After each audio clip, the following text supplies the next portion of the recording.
The Ukrainian airliner crash in Iran ranks among the worst losses of life for Canadians in an aviation disaster. 63 people died. Prime Minister Justin Trudeau is vowing to get to the bottom of it. He says Canadians deserve answers to this heartbreaking tragedy. The Transportation Minister also says the Canadian Transportation Safety Board will be involved in the probe because Canadian nationals were on the flight. Now, Danielle Smith from 770 CHQR joins us this morning to continue the conversation on this story. Good morning, Danielle. Good morning.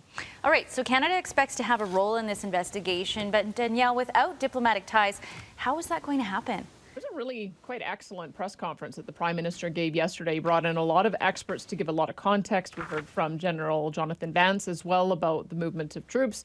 And we also got to hear from the experts in the departments that have got diplomatic ties around the world. So we're going to be able to use, as we have in the past, Italy is, I gather, our organizer on the ground. So Italy maintains an intermediary role, and that's going to be very helpful for those who need to repatriate the bodies of their loved ones so that they can say their final goodbyes. It's a very important work that needs to be done.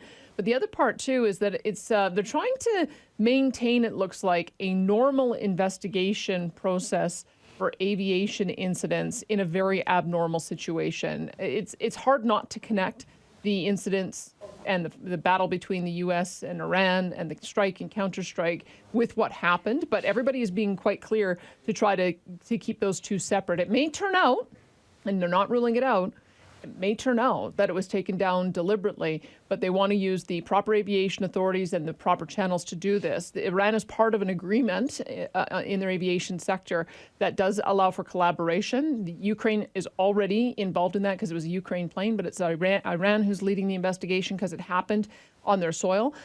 Canada is one of the few countries that has the capability to analyze the black box technical data. They have offered their help. Ukraine has said they wanted our help.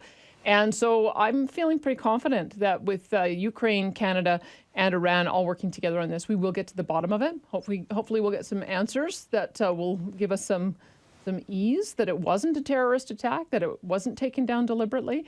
But everybody's being very careful to say, let's let the data tell us the story and let the aviation investigators do their work first. All right, a lot to get through. Thank you, Danielle. We'll leave it there. Thank you.